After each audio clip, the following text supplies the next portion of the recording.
आफ्नो पार्टीले नागरिकले दैनिक जीवनमा भोगिरहेका समस्यालाई मुख्य एजेन्डा बनाएको राष्ट्रिय स्वतन्त्र पार्टीका सभापति रवि लामिछानेको दाबी। आफूहरू छिट्टै सिंहदरबारमा पुग्ने उद्घोष। एउटा स्वतन्त्रले एकछिन मनोरञ्जन गर्दैमा देशको उन्नति नहुने नेकपा एमालेका अध्यक्ष केपी शर्मा ओलीको भनाई। आगामी निर्वाचनमा एमाले हार्नै नमिल्ने धारणा। प्रतिनिधि सभा र प्रदेश सभा निर्वाचनका लागि दल दर्ता आह्वान। प्रतिनिधि सभा र प्रदेश सभा चुनावमा तालमेल गर्ने सत्ता गठबन्धनको निर्णय।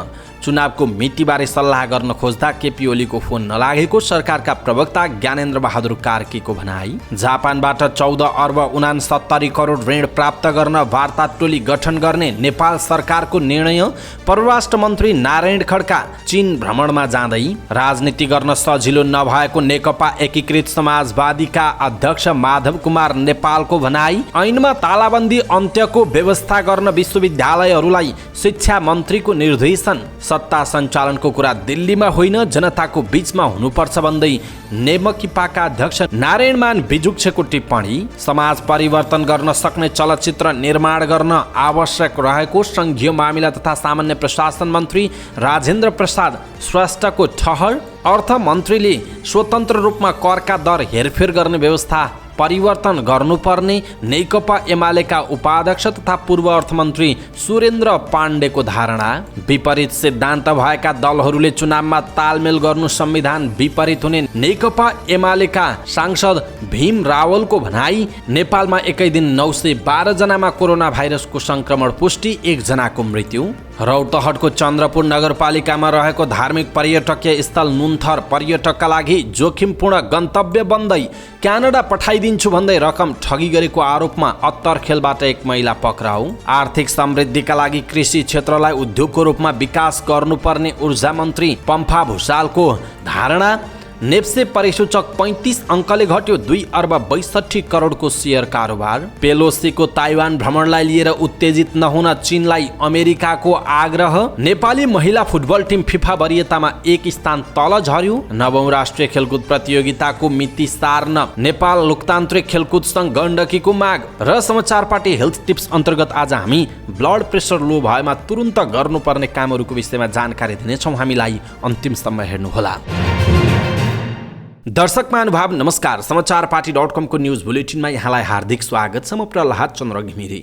आज मिति विक्रमसम्म 2079 साल साउनको 21 गते शनिबार ईस्वीसम्म सन् 2022 अगस्त 6 तारिक सदाको झैँ आज पनि हामी उपस्थित भएका छौँ।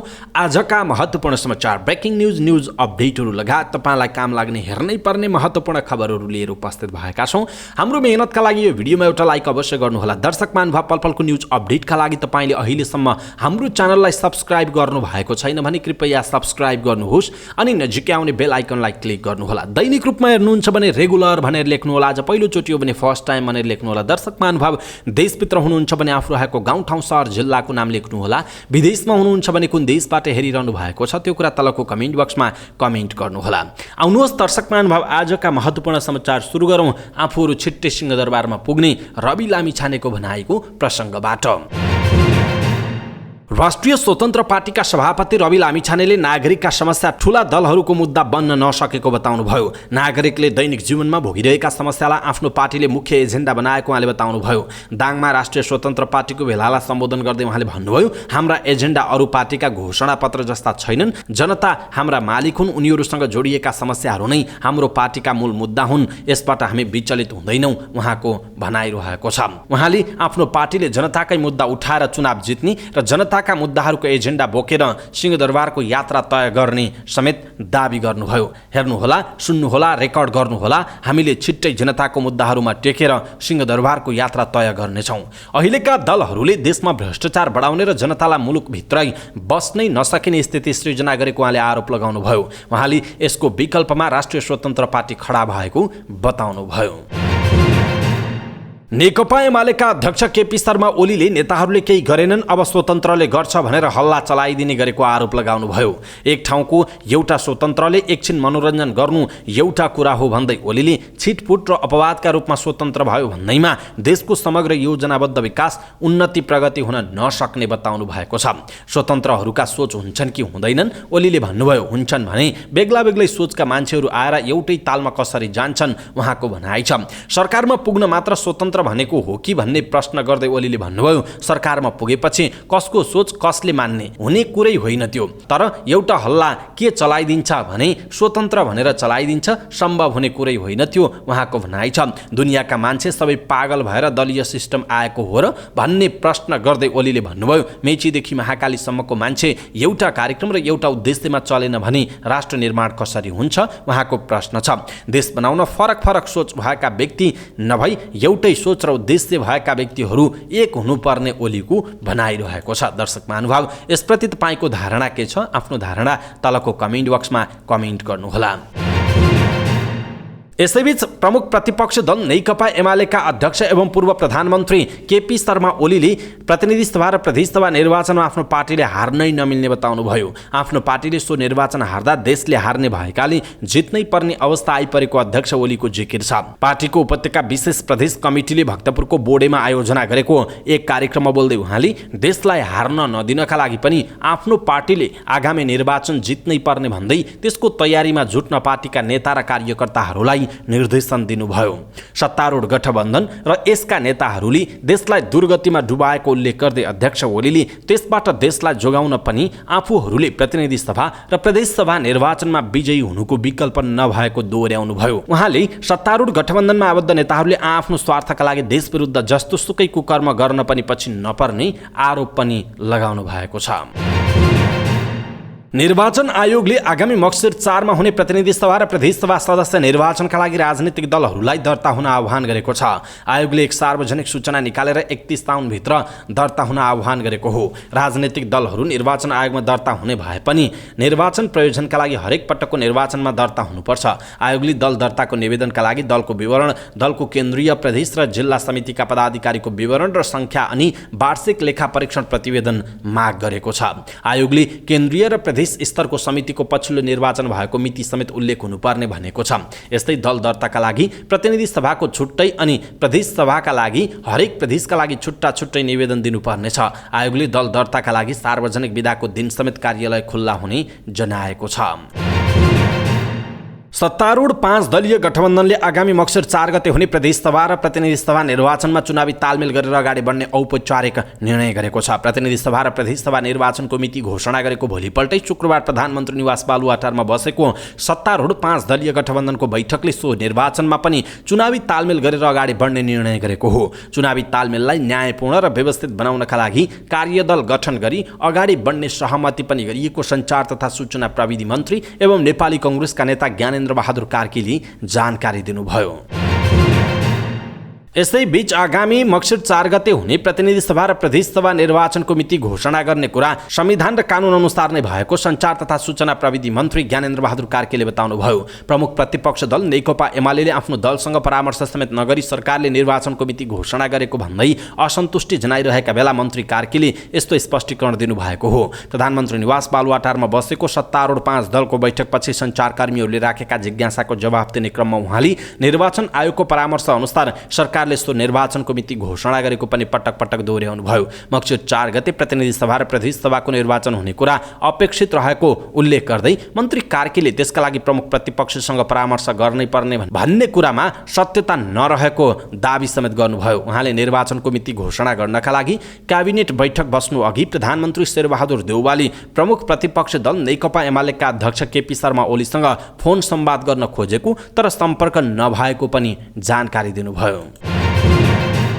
सरकारले शहरी विद्युत प्रसारण तथा वितरण प्रणाली सुदृढ परियोजना कार्यान्वयनका लागि जापान सरकारबाट जापानी ऐन 15 अर्ब 90 करोड 10 लाख करिब 14 अर्ब 69 करोड सहुलियतपूर्ण ऋण सहायता प्राप्त गर्न वार्ता टोली गठन गर्ने भएको छ। साउन 19 गते बसेको मन्त्री परिषदको बैठकले यस्तो निर्णय गरेको हो। मन्त्री परिषदको निर्णय सुनाउँदै सरकारका प्रवक्ता एवं सञ्चार तथा सूचना प्रविधि मन्त्री ज्ञानेन्द्र बहादुर कार्कीले सरकारले निर्वाचन आयोगबाट प्राप्त परामर्श अनुसार प्रतिनिधि सभा सदस्य निर्वाचन ऐन 2074 को दफा 6 र प्रदेश सभा सदस्य निर्वाचन ऐन 2074 को दफा 6 बमोजिम विक्रम सम्वत 2079 मक्सिर महिनाको 4 गते आइतबारका दिन एकै चरणमा प्रतिनिधि सभा र प्रदेश सभा सदस्यको निर्वाचन गर्ने गरी निर्णय गरेको बताउनुभयो। उहाँले साउन 1 गतेदेखि लागू हुने गरी निक्षेप सुरक्षणको सीमा 3 लाखबाट वृद्धि गरी 5 लाख रुपैयाँ पुर्याउने, मध्य भोटेकोशी प्रसारण लाइन आयोजना प्रभावित क्षेत्रको क्षतिपूर्ति निर्धारण गर्न समिति गठन गर्ने, मध्य भोटेकोशी प्रसारण लाइन आयोजना प्रभावित क्षेत्रको क्षतिपूर्ति निर्धारण गर्न समिति गठन गर्ने लगायतका निर्णय भएको पनि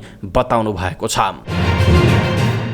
परराष्ट्र मन्त्री डाक्टर नारायण खड्का चीन भ्रमणमा जानुहुने भएको छ। परराष्ट्र मन्त्रालयले सिंहदरबारमा आयोजना गरेको नियमित पत्रकार सम्मेलनमा श्रावण 24 गतेदेखि 26 गतेसम्म नेपाली प्रतिनिधि मण्डलको चीन भ्रमण हुने जानकारी गराएको हो। चिनिया विदेश मन्त्री वाङ यीको मैत्रीपूर्ण निमन्त्रणामा परराष्ट्र मन्त्री खड्का नेतृत्वको नेपाली प्रतिनिधि मण्डलको चीन भ्रमणको मिति तय गरिएको परराष्ट्र मन्त्रालयकी प्रवक्ता सेवा लम्सालले बताउनुभयो। उहाँले भ्रमणमा दुई मुलुक बीचको आपसी हितका विविध विषयमा छलफल हुने बताउनु भयो। नेपाल कम्युनिस्ट पार्टी एकीकृत समाजवादीका अध्यक्ष एवं पूर्व प्रधानमन्त्री माधव कुमार नेपालले राजनैतिक यात्रा सजिलो नभएको बताउनुभयो।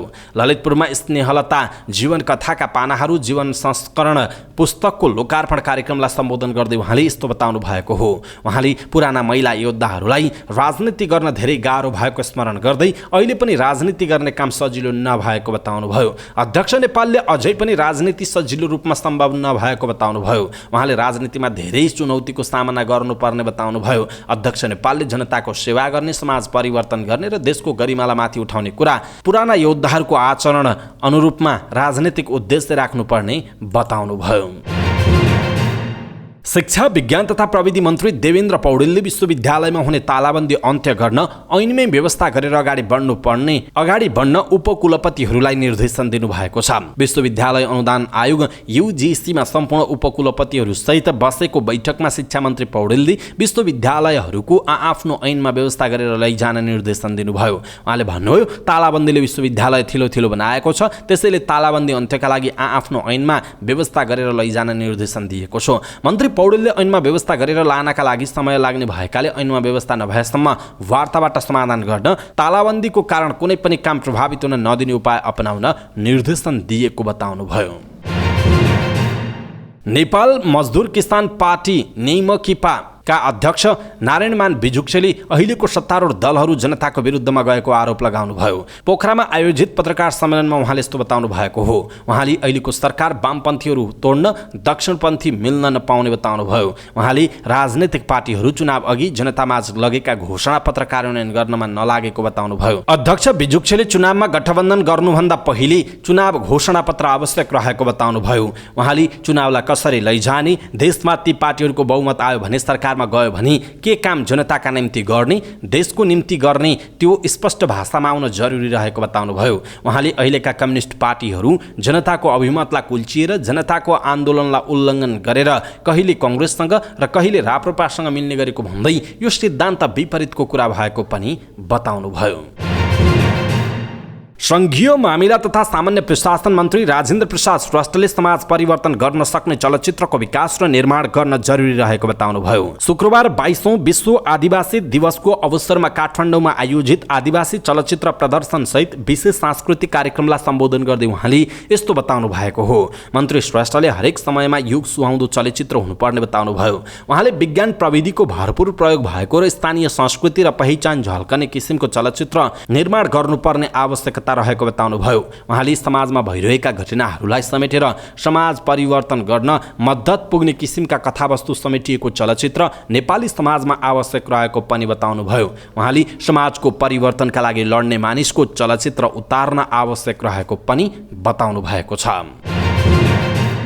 नेकपा एमालेका उपाध्यक्ष तथा पूर्व अर्थमन्त्री सुरेन्द्र पाण्डेले बजेट निर्माणको समयमा अर्थमन्त्रीले स्वतन्त्र रूपमा करका दर हेरफेर गर्ने व्यवस्था परिवर्तन गर्नुपर्ने बताउनुभयो। अर्थ समितिले आगामी कार्ययोजनाका विषयमा गरेको छलफलमा पूर्व अर्थमन्त्री समेत रहनुभएका पाण्डेले यस्तो बताउनु भएको हो। उहाँले अर्थमन्त्रीले बजेट निर्माण गर्दा करका दर तलमाथि दुवै हेरफेर गर्ने विषयमा भन्दा पनि अर्थमन्त्रीलाई दिएको अधिकार दुरुपयोग गरेको विषयमा बारम्बार प्रश्न उठेको बताउनुभयो। पाण्डेले अर्थमन्त्रीले बजेट भाषणको अघिल्लो दिन करका दर हेरफेर गर्ने विषयमा कसैलाई सोध्नु नपर्ने, स्वतन्त्र रहने व्यवस्थाले सीमित व्यवसायिक घराना, कुनै एक व्यक्तिलाई फाइदा र अरूलाई नोक्सानी पुग्ने काम भइरहेको बताउनुभयो। उहाँले यस्तो काम अर्थमन्त्रीहरूले यो वर्ष मात्रै गरेको नभएर विगतमा पनि यसबारेमा प्रश्न उठेकाले समितिले पुनर्विचार गर्ने काम गर्न सक्ने बताउनुभयो। उहाँले समितिले संविधानले दिएको अधिकार समेत पूरा गरी काम गर्न नसकेको पनि बताउनु भएको छ।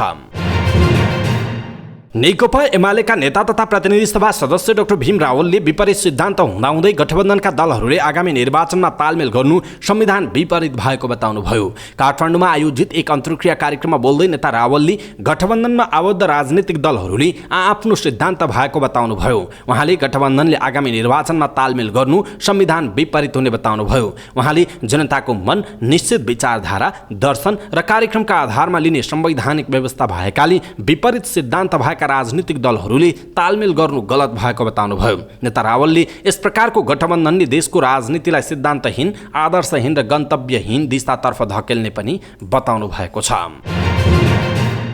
गएको 24 घण्टामा नेपालमा थप 912 जनामा कोरोना भाइरस कोभिड-19 को संक्रमण पुष्टि भएको छ भने 1 जनाको ज्यान गएको छ। स्वास्थ्य तथा जनसङ्ख्या मन्त्रालयका अनुसार 6491 जनाको परीक्षणमा 912 जना संक्रमण पुष्टि भएको हो, जसमध्ये 2941 जनाको पीसीआर परीक्षण गर्दा 529 जना र 3550 जनाको एन्टिजेन परीक्षण गर्दा 383 जनामा संक्रमण देखिएको मन्त्रालयको भनाइ छ। यो सँगै कोरोना भाइरसका सक्रिय संक्रमितको संख्या 5760 पुगेको छ। गएको 24 घण्टामा 370 जना संक्रमण मुक्त भएका छन्। मन्त्रालयका अनुसार 5587 जना होम आइसोलेसनमा रहेका छन् भने 173 जना संस्थागत आइसोलेसन र 42 जना आइसियुमा रहेको जनाइएको छ। यस्तै 2 जनाको भेन्टिलेटरमा राखेर उपचार भइरहेको छ। शुक्रबार थपिएका सँगै नेपालमा कोरोना संक्रमितको कुल संख्या 11,33,525 पुगेको छ। रौतहटको चन्द्रपुर नगरपालिकामा रहेको धार्मिक पर्यटकीय स्थल नुन्थर पर्यटकका लागि जोखिमपूर्ण गन्तव्य बनेको छ। चन्द्रपुर नगरपालिका वडा नम्बर 1 मा रहेको धार्मिक पर्यटकीय स्थल नुन्थर पर्यटकहरूले सावधानी नअपनाउँदा र स्थानीय प्रशासनले आवश्यक ध्यान नदिँदा जोखिमपूर्ण बनेको हो। यहाँ वर्षै नै 6-7 जना पर्यटकहरूको ज्यान गइरहेको स्थानीयको भनाइ छ। पर्यटकहरू सचेत नभइदिँदा र स्थानीय प्रशासनले दुर्घटनाबाट बच्नका लागि आवश्यक कदम चाल्न नसक्दा दुःखद घटनाको समाचार धेरै बन्ने गरेको स्थानीयको गुनासो छ। गत असार 31 गते शुक्रबार र असार 18 गते गरी नुहाउन नदी पसेका 3 जना पर्यटकको ज्यान गएको छ। गर्मीको समयमा मेला लाग्ने र वनभोज लगायतको गन्तव्यस्थल बन्ने गरे पनि नदीको गहिराई र जोखिमको ख्याल नगरी पौडी खेल्न पस्दा पर्यटकहरूले ज्यान जाने गरेको स्थानीयहरूले बताउँदै आएका छन्। क्यानाडा पठाइदिन्छु भनी रकम ठगी गरेको आरोपमा प्रहरीले 1 जना महिलालाई पक्राउ गरेको छ। पक्राउ पर्नेमा सिन्धुपाल्चोकको 12 विषय नगरपालिका 1 घर भई हाल काठमाडौँ महानगरपालिका 6 बस्ने 47 वर्षीय छिरिङ डोमा शेर्पा रहेकी छिन्। शेर्पाले रत्नबहादुर तामाङलाई वर्किङ भिसामा क्यानाडा पठाइदिने भन्दै 7 लाख रुपियाँ लिएर सम्पर्कविहीन भएको प्रहरीको दाबी छ। उनलाई काठमाडौँ उपत्यका अपराध अनुसन्धान कार्यालयको टोलीले काठमाडौँको अत्तरखेलबाट पक्राउ गरेको जनाइएको छ। पक्राउ परेका शेर्पामाथि थप अनुसन्धान तथा कारबाहीका लागि वैदेशिक रोजगार विभाग बुद्धनगर पठाइएको प्रहरीले जनाएको छ। ऊर्जा, जलस्रोत तथा सिंचाई मन्त्री पम्फा भुसालले देशको आर्थिक समृद्धिका लागि कृषि क्षेत्रलाई उद्योगको रूपमा विकास गर्नुपर्ने बताउनुभयो। काठमाडौँमा गुरु ट्राभल्स लिमिटेडको उद्घाटन तथा शुभारम्भ कार्यक्रमलाई सम्बोधन गर्दै मन्त्री भुसालले देशको समृद्धिका लागि कृषि क्षेत्रलाई प्राथमिकता दिनुपर्ने बताउनुभयो। उहाँले कृषिमा आत्मनिर्भर हुनुपर्ने र कृषिलाई उद्योगको रूपमा विकास गर्नुपर्नेमा जोड दिनुभयो। उहाँले निजी क्षेत्रले पनि कृषिलाई उद्योगको रूपमा विकास गर्न र व्यवसायीकरण र यान्त्रिकरण गर्नुपर्नेतर्फ सोच्नुपर्ने बताउनुभयो। मन्त्री भुसालले कृषिमा आत्मनिर्भर हुनुपर्ने र त्यसका लागि जमिन बाँझो नछोडी खेती गर्नुपर्ने बताउनुभयो। साताको अन्तिम कारोबारको दिन शुक्रबार शेयर बजारमा गिरावट आएको छ। शुक्रबार बजार परिसूचक नेप्से 34.85 अङ्क 1.62% गिरावट भएर 2113.30 अङ्कमा बन्द भएको छ। नेप्सेसँगै सामूहिक लगानी कोष बाहेक सबै उपसमूह घटेको छ। नेप्से घटे पनि 2 घण्टा मात्र कारोबार भएको बजारमा 2.5 अर्ब भन्दा बढीको शेयर किनबेच भएको छ। शुक्रबार 64,16,629 किता शेयर किनबेच हुँदा 2 अर्ब 62 करोड 61,55,000 को कारोबार भएको जनाइएको छ। जसमध्ये शिवम सिमेन्टको 15 करोड 66,29,000 र नबिल बैंकको 14 करोड 14,14,000 को कारोबार भएको छ। बजारमा 179 कम्पनीको शेयर कारोबार भएकोमा 157 कम्पनीको शेयर मूल्यमा गिरावट हुँदा 21 कम्पनीको शेयर मूल्य बढेको छ। त्यस्तै 1 कम्पनीको शेयर मूल्य भने स्थिर रहेको छ। कारोबारमा आएका मध्ये जोशी हाइड्रोपावरको शेयर मूल्य 5.91% र उपकार लघुवित्तको शेयर मूल्य 3.94% वृद्धि भएको छ। यता मैलुङखोला जलविद्युत कम्पनीको शेयर मूल्य 7.18% गिरावट हुँदा घुइएश्वरी मर्चेन्ट बैंकिङ एन्ड फाइनान्सको शेयर मूल्य 6.42% घटेको जनाइएको छ। अब अन्तर्राष्ट्रिय समाचार। संयुक्त राज्य अमेरिकाले जापानको विशेष आर्थिक क्षेत्रमा चीनद्वारा गरिएको मिसाइल प्रक्षेपणको निन्दा गरेको छ। उक्त परीक्षण सैन्य अभ्यासको एक भाग थियो। अमेरिकी संसदकी सभामुख न्यान्सी पेलोसीको ताइवान भ्रमणको प्रतिक्रिया स्वरूप चीनले सो कदम चालेको राष्ट्रिय सुरक्षा परिषद रणनीतिक सञ्चार संयोजक जोन केरेबीले बताएका छन्। उनले चीनलाई पेलोसीको ताइवान भ्रमणबारे उत्तेजित नहुन आग्रह गरेका छन्। गएको अगस्त 4 मा चीनले ताइवानको उत्तरपूर्वी र दक्षिण पश्चिमी क्षेत्रमा थुप्रै ब्यालिस्टिक मिसाइलहरू प्रक्षेपण गरेको छ, जसले ताइवानको राष्ट्रिय सुरक्षालाई खतरामा पारेको छ र यस क्षेत्रमा क्षेत्रीय तनाव पनि बढाएको छ। लाइभ फायर ड्रिलहरू टापुको वरिपरि रहेका विभिन्न 7 क्षेत्रहरूमा सुरु गरिएको छ।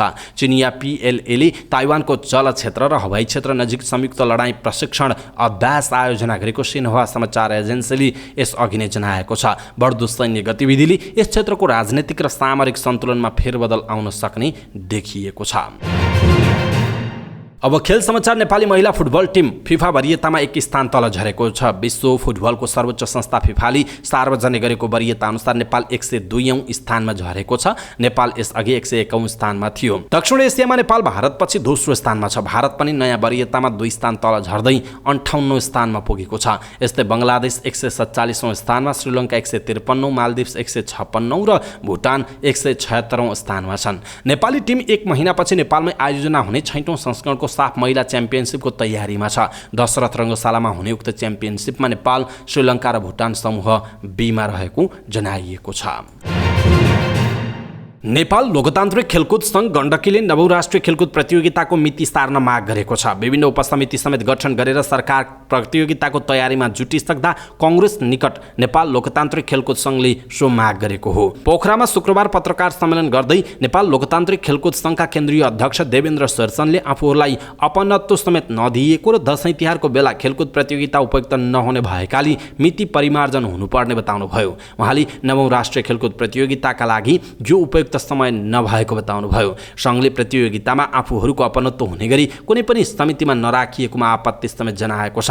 सङ्घले मिति सार्नुपर्ने मागसहित गण्डकीमै हुने प्रतियोगितामा प्रदेशमा सङ्घले पनि अपनत्व पाउनुपर्ने, साथै प्रदेशमा खेलकुदका लागि आवश्यक तयारी प्रशिक्षण छनौट बिना नै प्रतियोगिता आयोजना गरिएकाले यथेष्ट समय लिई आवश्यक पूर्व तयारी गरिनुपर्ने माग गरेको छ। समाचार पार्टी न्यूज बुलेटिनमा पालो भएको छ समाचार पार्टी हेल्थ टिप्स। आजको समाचार पार्टी हेल्थ टिप्समा हामीले ब्लड प्रेसर लो भएमा तुरुन्त गर्नुपर्ने कामको विषयमा जानकारी दिनेछौँ। हामीलाई अन्तिमसम्म हेर्नुहोला। सबै नेपालीहरू माझ पुर्याउनका लागि यो भिडियोलाई सक्दो सेयर गर्नुहोला। सुरुमा हो नुनपानी। ब्लड प्रेसर लो भएमा तुरुन्त नुनपानीको सेवन गर्नाले लाभ मिल्छ। नुनमा सोडियम हुन्छ, यसले ब्लड प्रेसर बढाउन मद्दत गर्छ। 1 गिलास पानीमा 1 चम्चा नुन राखेर पिउने गर्नुपर्छ। यो भन्दा बढी सेवन गर्नु भने राम्रो मानिन्छ। किसमिस। लो ब्लड प्रेसरका व्यक्तिले किसमिस खानु लाभदायी हुन्छ। 30 देखि 40 वटा किसमिसका दाना रातभरि पानीमा भिजाएर खाली पेटमा खानाले फाइदाजनक हुन्छ। साथै त्यसको पानी पिउनु पनि लाभदायी हुन्छ। यसका अलावा 1 गिलास दुधमा 4-5 वटा बदाम र 10-15 वटा किसमिस मिलाएर पनि खान सक्नुहुनेछ। यसो गर्नाले ब्लड प्रेसर लो भएका व्यक्तिहरूका लागि निकै फाइदा हुन्छ। अर्को हो तुलसी। तुलसीको सेवनले लो ब्लड प्रेसर सामान्य बनाउन मद्दत गर्दछ। तुलसीमा भिटामिन C, पोटासियम, म्याग्नेसियम हुन्छ। यसको सेवनले मस्तिष्क सन्तुलित बनाउँछ र तनावबाट मुक्ति मिल्छ। 10-15 वटा तुलसीको पातको जुस बनाएर 1 चम्चा मह मिलाएर खाली पेटमा सेवन गर्नाले लाभ मिल्छ। र अर्को हो कागती पानी। कागती पानी उच्च रक्तचापमा पनि लाभदायी हुन्छ भने निम्न रक्तचाप भएका व्यक्तिहरूलाई पनि उत्तिकै लाभदायी हुन्छ। कागती पानीमा हल्का नुन पिउनाले शरीरमा शक्ति पैदा गर्छ र ब्लड प्रेसरको मात्रा सन्तुलित बनाउन मद्दत गर्दछ। यसका साथै मृगौला पनि सफा गर्न मद्दत गर्दछ। दर्शक महानुभाव, आज हामीले ब्लड प्रेसर लो भएमा तुरुन्त के गर्ने त, के काम गर्नुपर्छ भनेर जानकारी दियौँ। कस्तो लाग्यो आफ्नो धारणा तलको कमेन्ट बक्समा कमेन्ट गर्नुहोला। हाम्रो मेहनतका लागि यो भिडियोमा एउटा लाइक अवश्य गर्नुहोला। दर्शक महानुभाव, सबै नेपालीमा आज यो हेल्थ टिप्स पुर्याउनका लागि तपाईँले आफ्नो फेसबुक, ट्विटर लगायतका सामाजिक सञ्जालमा यो भिडियोलाई सक्दो सेयर गर्नुहोला।